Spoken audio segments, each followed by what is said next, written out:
Hello, my friends. Happy New Year. It is 2024, the year of, I don't know, good things and happiness. And, of course, just to get everybody off their chairs right away, who returned on Monday Night Raw, Day 1 edition, to, like I say, drive people crazy? It was the flipping Rock. It means here I am, still waiting for Repo Man to return, but look, CM Punk has come back, and The Rock has come back, so, there's every chance this will happen. But, of course, this turned into a very interesting conversation, especially on social media. Cheap plug, Instagram and Twitter, Simon316, because he did call out Roman Reigns. Watch. Should The Rock sit at the head of the table? I mean, if that isn't a shout out to the tribal chief, something's gone terribly wrong. So now we have to figure out what WWE is doing, because there is this crazy rumor out there, at least it would be crazy if you tied it into previous events, that because the Elimination Chamber, the February pay-per-view premium live event, is going to be in Australia in a Perth stadium that I think can hold around about 65 to 70,000 people, well, maybe, just maybe, we go totally nuts and we do Roman Reigns versus The Rock at the Elimination Chamber. But look, if you go back 12 months, that is where we did the Sami Zayn match, and the reason we did that is because it's in Canada. So if the Australia Tourism Board and said, hey, WWE, here's a bag of cash, we want Dwayne Johnson, well, there's every chance you may do it, because then you are stacking up your year so crazy wazy, well, I don't even know what to do about it. And look, I totally understand the counterpoint to this. People are saying we have been waiting for The Rock versus Roman Reigns for around about 39 years, and WrestleMania is the big event, and The Rock is a massive star. No way is he going to agree to do it at the Elimination Chamber. But actually, I do think there's a small percentage that this could happen, because I can only presume that one of the reasons The Rock has come back to WWE is because he loves wrestling. I totally believe that. But because of the actors' strike and because of everything that happened with Black Adam, he kind of needs to get the momentum going again. The last thing he wants to do is upset wrestling fans, and there is this large contingent, or at least a decent contingent, I would be one of them, I suppose, who is desperate for Cody Rhodes to finish his story at WrestleMania 40. And I do think that's what we should do if we can, because we have invested so much time into this bloodline angle. And of course, we had Cody lose at Mania 39. So if all of a sudden we do deviate from that plan, look, it ain't going to be a problem. Nothing is going to be a problem when The Rock is involved, but understand if it would make you a little bit sad in your tum-tum. So if all of a sudden you do have this opportunity to go Raw Rumble, always a massive pay-per-view, premium live event, the Elimination Chamber, which again, after what you did last year, you could turn into a super pay-per-view premium live event because it is on the road to WrestleMania, and then you get to WrestleMania, well, I tell you, man, if the idea is to cement WWE as the big dog in the yard and turn it into an even bigger juggernaut than it was before, well, I know if I was the man calling the shots, which would be a terrible idea, by the way, never do that, that's exactly what I'd want to do, because then not only are you cementing your future, but you're cementing your present, and you've got the nostalgia kick as well. Sounds flubbing fantastic. Now, look, it is going to come down to what The Rock wants to do, because while nobody is bigger than the machine of the WWE, Mr. Dwayne Johnson does not live in that universe anymore. That was a terrible choice of words by me. He is a Hollywood superstar, and if you wanted to say, in many ways, this would be the equivalent of Tom Cruise turning up, I mean, again, that's a stupid thing to come out of my mouth, but there is an equivalence there. Like I say, The Rock has many a year in the past been the biggest grossing superstar in all of films, which is an absolutely nuts statistic, and now he is going to do a big match with Roman Reigns. And the reason I think it actually makes more sense to do it at the Elimination Chamber is because, of course, and again, you never know, I know what people are thinking, The Rock can lose, and then Roman Reigns can be even more powerful. He becomes an even bigger end-of-level boss. He goes to his second phase, and then if Cody defeats him at WrestleMania 40, with all the momentum that Rhodes has, my word, we may be able to create an even bigger beast than some people predicted to begin with, and I was one of those fools. So all I'm saying is don't throw the baby out with the bathwater just as of yet, but at the same time, if we do decide to do it at WrestleMania 40, and you would rather have seen Cody versus Roman, I totally understand that. And like I say, but it's kind of hard for me because 65% of my human mass will absolutely be with you. I just will be. I'm so excited for that. I love the idea that he lost at 39, he had to rebuild himself and come back at 40. But then my other 35% is, I'm kind of repeating myself here, it is The Rock. It is somebody that is... My mum knows who The Rock is, right? And not because I used to watch wrestling. She was amazed when she found out that was the same person. But he has crossed over. He has mainstream appeal. So while you may get upset about it and I may be like...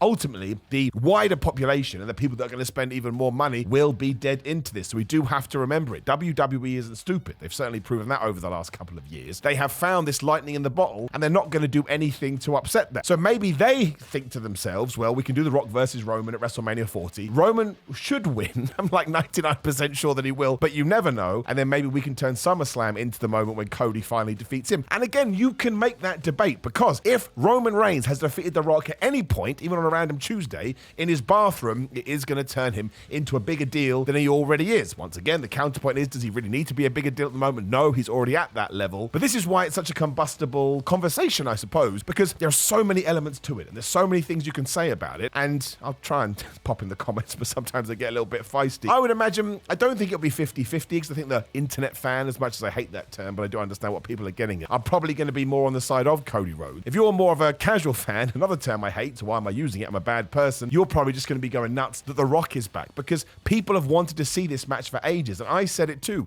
If we don't do it this year, after the tease we did on SmackDown last year, it's probably never going to happen, especially because The Rock is 51, 52 years old. There is going to be a cap to all of this, even though he's in amazing shape. Eventually, you do have to draw a line under it. So now is the time. So WWE really is at an interesting crossroads here. The irony, I didn't even think about that before I said it. And if they truly can convince The Rock to go to Australia, you have so much good, again, I'm doing it, money in the bank going forward, because from that point on, you can start selling the Elimination Chamber, maybe as your big 5 pay-per-view, which means you kind of moved out Money in the Bank, but why the flub not? Because it is going to tie into this Q1 period of WWE, which they do love the most. Then yes, all of a sudden you've, I guess, monetized it and advertised it even better. So we go to the Rumble. People are excited. We love the Rumble. We have equity in that. We go to the Elimination Chamber. And now we're thinking about Sami Zayn. And now we're thinking about The Rock. And maybe we do something massive. Maybe we do Brock Lesnar's retirement match in 2025. And then you move through to your 2 nights of WrestleMania, which are going to be a massive success, no matter how long they run it for. Holy crap, man. That kind of changes the face of WWE in many ways, because so many people, and understandably, would go, oh, when the Royal Rumble's done, before we get to WrestleMania, it can be a bit crappy. It can be. I think it's even more important in 2024 too, because there is this amazing pathway, I think I've used that term a few times, you can take, because I think it will be CM Punk who wins the Royal Rumble, so he then books his slot against Seth Rollins at WrestleMania Night 1, meaning Cody Rhodes has to win that Elimination Chamber match, and because we have so much investment in Cody, all of a sudden, we are selling that idea more, because again, you can go back sort of 5, 6, 7 years, and sometimes we would get to the Elimination Chamber and it would just be so drab. It would just be like, well, I don't really know what to do, so we'll do an Elimination Chamber. Whereas now, we're almost selling it on the same level as a Royal Rumble. Oh, well, we got 2 nights of WrestleMania now, pal. You lost your opportunity back at the Royal Rumble. Well, now you're giving you another one. If you drop the ball this time, we will kick your butt. Ultimately, for me, because I am a fan and because I just want to enjoy what I see on the screen as much as possible, this is just awesome. I know I use this all the time, but it's my favorite turn of phrase. I want the chaos. I want to be Dr. Robotnik. I love waking up and seeing the internet go crazy. I love the fact we can talk about The Rock coming back. I love the fact we can talk about what is probably going to be The Rock's final match ever. That's exciting stuff. That's intriguing stuff. And hopefully it means we can have intelligent discourse about it on the internet. But of course, we can't. So again, it divides me down the middle. I really hope Cody Rhodes gets his moment at WrestleMania 40. No one has earned it more. But I can't pretend that I'm not going to be giggling like a school child. If all of a sudden I get Roman versus The Rock, especially because that crowd in Philadelphia, I believe, and we're going to be there with the What Culture crew. Make sure you check out Ups and Downs. Of course, I'm going to be on my feet. It would feel almost like a fever dream to be able to get to see that. And I would actually tie it into the whole Kevin Owens versus Steve Austin thing, which I was also very lucky to see live. I just couldn't believe it was happening. I was like, how have we got here? It doesn't make any sense. And because we have teased this one so much, I had gone way the other direction. I was like, nope, it's not happening. I'm moving on. Whereas now, it's back on the table. And I hope Australia does get it too, which is a weird thing to say. But I really love the fact that Nick Khan has pushed for these international pay-per-views, premium live events. I'm going to do it every single time because premium live events sound so utterly ridiculous. Why should we keep it to America? That's not the world we live in anymore. Social media has certainly made it smaller. So I love the fact they did so much UK stuff last year. They're going to France. They're going to Germany or Austria. I can't mention one. I think it's Germany. I think it's the BMW Arena. They're going to Australia. Let's keep this going. Let's go to Latvia, man. Let's go to Switzerland. Let's go to Canada. Well, they do that all the time anyway. Let's go every single place we possibly can and spread the pro wrestling love. Because even though that sounds absolutely terrible, out of context, and maybe something I'm going to get banned for saying on YouTube, I think when you go to these huge stadiums too, and you perform in front of a fan base that has been starved of WWE content, I mean, I saw it first and foremost in London, you get these mad and wild reactions, and that too could be a pull for The Rock, right? If he knows he gets to walk out in front of 70,000 plus people who may be going even more crazy, because again, we have gone halfway across the world, it could be exciting, and let's not pretend that Australia wouldn't go absolutely crazy. They're getting The Rock and they're getting Dwayne Johnson, and again, what you got to do is Google it right now, or go to What Culture again. They have this all down there. There's been a lot of speculation about this, that the Australian Tourism Board said, listen, WWE, why don't you go get us the People's Champion? So you just never know. Again, CM Punk came back in 2023, so I'm never saying never again. But we are one day, in terms of the content that we've had, into 2024, and I'm already mega pumped, especially because there's even more rumors out there that maybe Mercedes Moné / Sasha Banks debuts on AEW Dynamite on Wednesday. I tell you this, if we get that in the first 3-4 days of a brand new year, you can moan, you can complain, you can be a negative Nancy, that is your right, and I respect that massively, but I'm going to be even more annoying, and I'm going to be twice the positive piece that I was beforehand, because this is the kind of goodness that I live for. I mean, one day I'm going to be dead, man, so why the hell wouldn't you enjoy this? Especially because now Andrade was heavily rumored to be on that day one show, so we can say him for the Royal Rumble, so that will be cool. And there was somebody else as well that I can't even remember now, but they are a free agent too, so we just don't know what direction this is going to go in. And look, even if Mercedes Moné turns up at TNA, awesome. I hope every single company within the next 12 months can just grow and get better and just continue to evolve, because I love professional wrestling, and I think having an ecosystem that is as strong as it is at the moment and that can improve is only going to help the wrestlers, it's only going to help competition, and it's only going to help storylines. Like, I was having a conversation with someone the other day, and this is going to blow your mind. I think in many ways right now, maybe it is more fun to be a fan than it was in the Attitude Era, because when you go back and watch a lot of those Attitude Era shows, apart from the main event stuff, there was some bad storylines, like Kai Tai trying to chop off somebody's pee-pee. Now,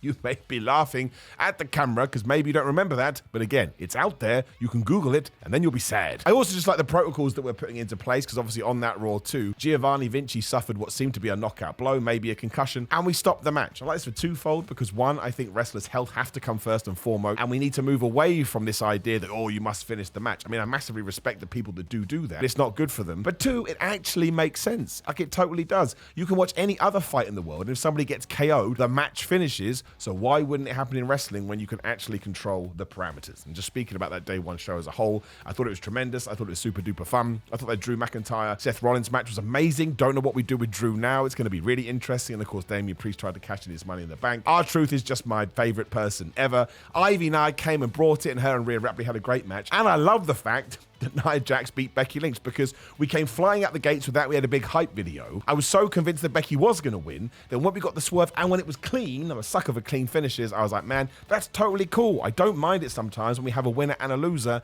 and Becky Lynch is a superstar. She can totally take it, especially because she's probably going to win the Royal Rumble, probably going to go on to WrestleMania 40 to take on Rhea Ripley, which ties me back into that pay-per-view premium live event. How can it not be one of the best ever? Even if we don't do Roman versus The Rock, we have so much good stuff, and I think that's one of the coolest things about 2024 wrestling, especially in WWE. People are bought into the stars to the point they don't really need nostalgia acts anymore. And there was definitely a time when WWE needed them. So I think all of this is excited. You can call me an excited Ian. That doesn't work at all. An excited Eric would have been totally better, but we've done it now. And yeah, I just hope that all the companies can keep this momentum going, because it translates through the screen, and I get energetic about it too. And I want to go on social media and do these videos here and have a massive chat about it. But ultimately, your opinion is more important than mine. So drop it in a comment below. Like the video, share the video, and subscribe. If you're into fitness, go to grillandmind.com. Use your code Simon, you get 10% off everything, and I promise you it will help just a little bit. These are good supplements. I'm also on TikTok as Simon J. Miller. We talked about social media, patreon.com/Simon Miller 316. And of course, I have t-shirts, brand new t-shirts on the Pro Wrestling Tees store. All the links and stuff in the description below. Make sure you interact with the video too. Subscribe, click the video on the screen. Otherwise, enjoy wrestling, my friends. This is the positive corner of the wrestling internet. There aren't that many, so I'm proud to host you. Take care. See you soon.